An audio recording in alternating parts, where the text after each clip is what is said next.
আগামী নির্বাচনের king maker হবে পিনাকি ভট্টাচার্য, সাংবাদিক ইলিয়াস, কনক সরোয়ার সহ সোশ্যাল মিডিয়া ইনফ্লুয়েন্সাররা। এটা আহ, এটা স্পষ্ট। সর্বশেষ ভারতের নির্বাচনে আপনি দেখেছেন যে ধ্রুব রাঠি কি ভূমিকা পালন করেছে। কংগ্রেসকে কত সিঁড়ি নিচে নামিয়ে উপরে উঠিয়ে দিয়েছে এবং বিজেপিকে কত সিঁড়ি নিচে নামিয়ে দিয়েছে। এক ধ্রুব রাঠি যা পেরেছেন ভোটারদেরকে প্রভাবিত করতে ভারতের সর্বশেষ নির্বাচনে, সেই শত শত বছরের পুরনো বা উপমহাদেশের সবচেয়ে পুরনো দল, প্রথম দল অক্টোবিয়ান হিমস প্রতিষ্ঠিত সেই 1800 সালের শেষের দিকে, কংগ্রেসও সেটা পারেনি। এক ধ্রুবরাঠি যা পেরেছে টোটাল কংগ্রেস মিলে, রাহুল গান্ধী, সোনিয়া গান্ধী, অমুক গান্ধী, তমুক গান্ধী, ওদের 14 গোষ্ঠী মিলে যে পেরেছে ভোটারদেরকে প্রভাবিত করতে, এক ধ্রুবরাঠি তার চাইতে বেশি ঘটনা ঘটিয়েছে। তো বাংলাদেশের ধ্রুবরাঠি হচ্ছেন বা ধ্রুবরাঠিকেও ছাড়িয়ে যাচ্ছেন পিনাকি ভট্টাচার্য। কারণ পিনাকি ভট্টাচার্য পরিবর্তিত পরিস্থিতিতে সরকারকে যেভাবে প্রভাবিত করতে পারছেন, এটা কিন্তু ধ্রুবরাঠি পারেননি। ধ্রুবরাঠি জনগণকে প্রভাবিত করতে পেরেছেন, পিপলস কনসেন্টকে পরিবর্তন করতে পেরেছেন, মানুষের পারসেপশনকে ঘুরিয়ে দিতে পেরেছেন, কিন্তু সরকারকে নয়। কিন্তু পিনাকি সব পারছেন, জনগণ, সরকার, রাজনৈতিক দল সবাইকে প্রভাবিত করতে পারছেন। তো দর্শক, ইটস ভেরি সিগনিফিকেন্ট।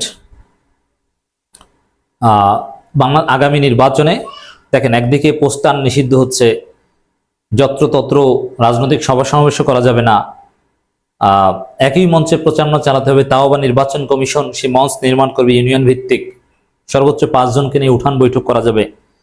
তাহলে বোঝাই যায় যে নির্বাচনী প্রচারণাটা মূলত জমে উঠবে ফেসবুক, ইউটিউবে।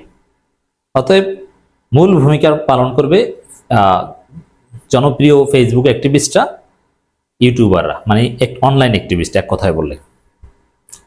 সেক্ষেত্রে বাংলাদেশে অনলাইন অ্যাক্টিভিস্ট যারা পলিটিক্যাল অ্যাক্টিভিজম করেন, তাদের মধ্যে নিঃসন্দেহে সবার উপরে নাম আসে পিনাকি ভট্টাচার্যের। আমি পিনাকি ভট্টাচার্য বলতে এখানে সমস্ত অনলাইন অ্যাক্টিভিস্টদেরকে বোঝাচ্ছি, তারাই মূল ভূমিকা পালন করে, মানে তারা কিং মেকার হবে। পিনাকি ভট্টাচার্যরা মানে এই গ্রুপটা, সেখানে আমরাও আছি ছোট হলেও। এটা বিএনপি প্রথমে বুঝতে পারেনি। প্রথমে তো এদেরকে তুচ্ছ তাচ্ছিল্য করতো। পিনাকি ভট্টাচার্যের বিরুদ্ধে লাগতে গিয়ে মির্জা আব্বাসের তো 12টা বেজে গেছে। পরে স্থায়ী কমিটির বৈঠকে এই বিষয়ে আলোচনা হয়েছে, সেখানে সিদ্ধান্ত নিয়েছেন না এদের সাথে লাগা যাবে না, তাহলে অবস্থা খারাপ হয়ে যাবে।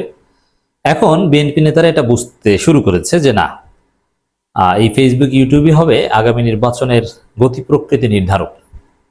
এটা বুঝতে পেরে বিএনপি কিছু ঘোষণা দিচ্ছে, নতুন চেষ্টা করছে, কিন্তু পারবে না। দেখেন, সোশ্যাল মিডিয়ায় জনপ্রিয় হতে যোগ্যতা লাগে, এই যোগ্যতাটা বিএনপির লোকজনের নেই। আর দ্বিতীয় কথা হচ্ছে, যোগ্যতা, টেকনিক্যাল যোগ্যতা, কথা বলার যোগ্যতা, কন্টেন্ট ক্রিয়েশনের যোগ্যতা যদি আপনার থেকেও থাকে, জনগণের আপিল পেতে হবে। আর জনগণের আপিল পেতে হলে ভালো হতে হয়, ভালো কাজ করতে হয়, জনগণের প্রত্যাশার পক্ষে থাকতে হয়। তো বিএনপির মূল সমস্যাটা হচ্ছে এটা। বিএনপি যদি বড়, যেমন এই যে দেখেন ডাক্তার জাহেদ, একসময় তুমুল জনপ্রিয় ইউটিউবার কাম রাজনীতি বিশ্লেষক, তুমুল জনপ্রিয়, প্রচুর ভিউ হতো। কিন্তু যখনই ডাক্তার জাহেদ বিএনপির কাছে বিক্রি হয়ে গেলেন, এখন তার ভিউ নেই, এখন তাকে গালাগালি করছে মানুষ, তার ভিউ একদম কমে গিয়েছে। এর মানে আপনি শুধু যোগ্য ইউটিউবার হলেই হবে না, আপনাকে জনগণের পক্ষে থাকতে হবে। তো এই জায়গাটায় বিএনপি ধরা খাবে। সেটা যাই হোক, বিএনপি উপলব্ধি করছে যে না, এই ইউটিউবাররা, এই কন্টেন্ট ক্রিয়েটররা, এই সোশ্যাল মিডিয়া ইনফ্লুয়েন্সাররা, এরাই হবে কিং মেকার। এই উপলব্ধিটা বিএনপি করেছে। এজন্য সবাইকে আমরা বলবো যে ইউটিউবারদের সাথে সম্পর্ক তৈরি করুন। নির্বাচনে জিততে হলে তাদেরকে দাওয়াত দিয়ে খাওয়ান, তাদের সাথে সম্পর্ক তৈরি করুন, দেখবেন যে তারা কি পারে। তাদের প্ল্যাটফর্মই হবে আপনাদের নির্বাচনী প্রচারণার মূল। এখন ফেসবুকের যুগ, এটাতে জিততে পারলে মাঠে জিতবেন, বিএনপির এক কেন্দ্রীয় নেতা বলছেন। এক্স্যাক্টলি, এখন ফেসবুকের যুগ, এটাতে জিততে পারলে মাঠে জিতবেন। মানে ফেসবুকে হারলে আপনি হেরে গেছেন। এজন্য শেখ হাসিনার উপলব্ধি এটা, যে আমরা আগে ফেসবুকে হেরেছি, তারপরে মাঠে হেরেছি, এটাই বাস্তবতা। অতএব আগামী নির্বাচনে যদি জিততে হয়, আগে ফেসবুকে জিতেন। এখন ফেসবুকে তামাশা শুরু হয়েছে, তামাশা শুরু হয়েছে আপনারা সঠিক পথে আসেন, তখন আর তামাশা থাকবে না। হাসিনা ওইটা বলতো যে তামাশা শুরু হয়েছে, কারণ ফেসবুক হাসিনার বিরুদ্ধে চলে গিয়েছিল। ছেলেরাও ফেসবুক অ্যাক্টিভ।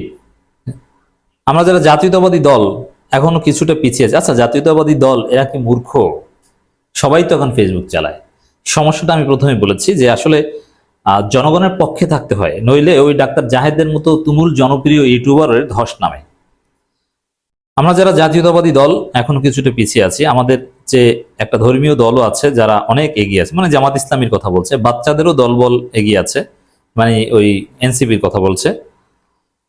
আমি তাদের নেতার সমালোচনা করে ফেসবুকে পোস্ট দিয়েছিলাম, হায়রে সর্বনাশ, আমাকে রাজনীতি সেখানে শুরু করে দিয়েছে। এটা আমাদের বিএনপির মধ্যে নাই।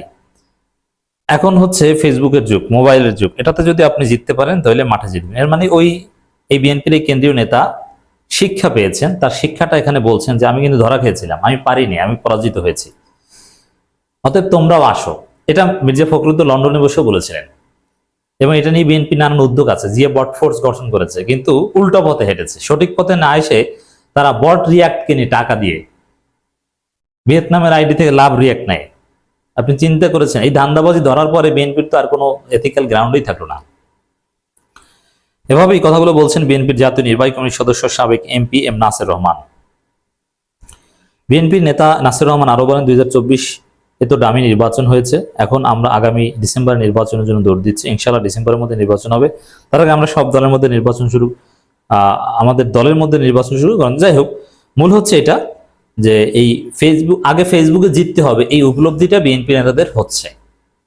অতএব পিনাকি ভট্টাচার্যরা বা এই ইনফ্লুয়েন্সাররা বা এই লাইনে যারা আছেন, দেশে আরো অনেক ইনফ্লুয়েন্সার আছে, তাদের হাতে পায়ে ধরুন, সম্পর্ক তৈরি করুন, নির্বাচনে জিততে হলে একটা ভালো পরামর্শ দিয়ে দিলাম।